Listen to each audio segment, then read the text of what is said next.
All right, let's dive right into this explainer. Today, we're tackling a genuinely fascinating historical question, one that actually defines the boundaries of human dignity across ancient civilizations. It's a topic you'll see heavily debated online, but it's rarely looked at through the rigorous, objective lens of primary legal codes. So, we're going to examine exactly how the ancient world viewed the age of marriage, puberty, and consummation. By digging into these legal codes and historical records, we are going to discover exactly how ancient societies drew the line between childhood and adulthood. Because, as it turns out, the ancient world wasn't just some lawless free-for-all when it came to family structure. There were highly developed, codified laws across major empires that strictly governed when a young person was actually ready to enter into a marital union. To get the full picture, we'll trace this chronologically. We're starting in Mesopotamia, moving through Israelite and rabbinic law, hitting the Persian and Greco-Roman standards, looking at early Islamic Arabian practices, and finally wrapping up with an apologetic synthesis to see what this all tells us about human dignity. So, Section 1, Mesopotamian Law and Customs. Let's set our historical baseline right in the cradle of civilization, Babylon, Assyria, and Sumer. Now, the absolute crucial point here is understanding a very strict legal distinction. There's betrothal, which, yes, could happen in childhood, and then there's actual marital consummation and cohabitation. In ancient Mesopotamia, families often arranged marriages early, but an agreement between families, even with a bride price, did not mean the marriage was immediately consummated. The young bride would typically stay right at home with her parents until she actually came of age. And these ancient Mesopotamian codes, they were incredibly specific.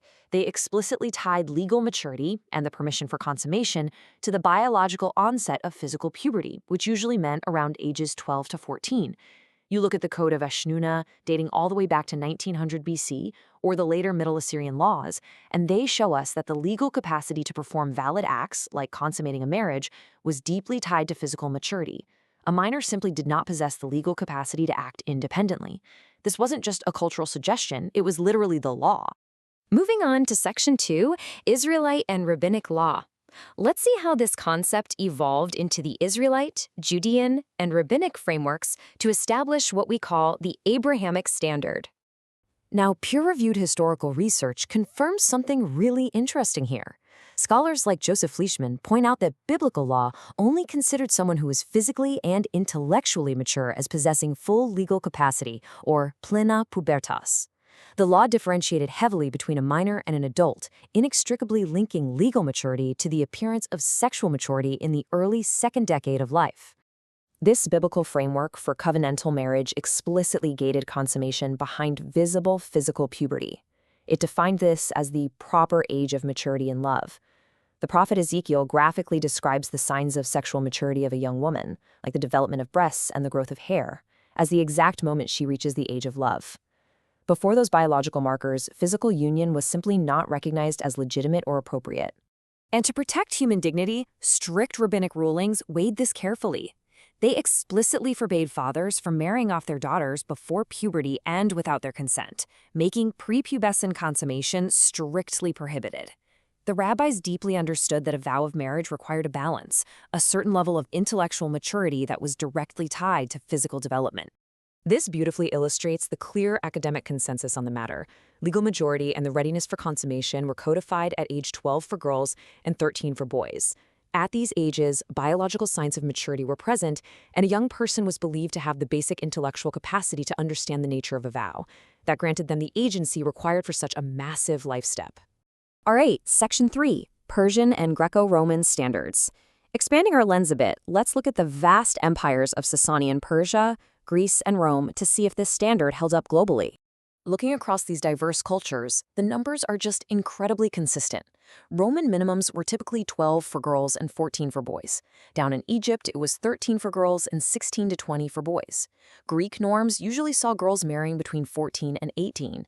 And over in Persia, Avestan Zoroastrian laws set legal majority and readiness for marriage at age 15. Across totally different legal systems, the ancient world consistently gated the consummation of a marriage behind the onset of puberty. Which brings us to Section 4, Early Islamic Arabian Practices. Having built a really definitive historical baseline, we now introduce the practices of 7th century Arabian paganism and early Islam, looking specifically at a famous historical narrative. We have to objectively look at the traditional Islamic hadith record here. It states that the marriage of Aisha to the Prophet Muhammad was betrothed in early childhood, around age 6 or 7, and actually consummated at age 9. This text is absolutely foundational to understanding the specific tribal practices of that era and region. To really understand this, we have to look closely at the pre-Islamic Arabian tribal traditions. In these environments, the social norms frequently allowed for the commodification of female infants and young girls. This was a highly localized culture with brutal practices like female infanticide, fundamentally seeing women primarily as property. And you can see how this creates a completely different social backdrop compared to the heavily codified, state-sponsored legal systems we just reviewed in Rome, Judea, and Persia. Finally, we arrive at Section 5, the Apologetic synthesis. Let's compare these localized 7th century tribal practices against the broader ancient world we've just surveyed. Comparing these two historical realities side by side powerfully demonstrates how prepubescent consummation represents a stark anomaly. It literally deviates entirely from the established ancient Near Eastern, Persian, and Abrahamic trajectory of maturity. While betrothal of minors did happen globally, the actual consummation of a marriage with a 9-year-old child stands in extremely sharp contrast to the age 12 to 15 puberty requirements so strictly codified by surrounding ancient civilizations. So the apologetic synthesis of this historical data basically argues that appealing to ancient customs, that common defense of, well, everyone just did it back then, completely fails to hold up. When you contrast it with the highly codified, puberty-gated legal norms of Mesopotamia, Israel, Persia, and Rome, this synthesis highlights how the Christian and broader Abrahamic legal tradition tied human dignity directly to strict physical and intellectual readiness. I want to leave you with a final provocative thought here. Consider how deeply a civilization's laws regarding physical and intellectual maturity actually reveals its ultimate respect for human life and agency. The legal boundaries a society draws around its most vulnerable members tell us almost everything we need to know about its core values. Thanks so much for joining me on this explainer, and I really hope this structured look at the historical data gives you a much clearer perspective on what is undoubtedly a very complex topic.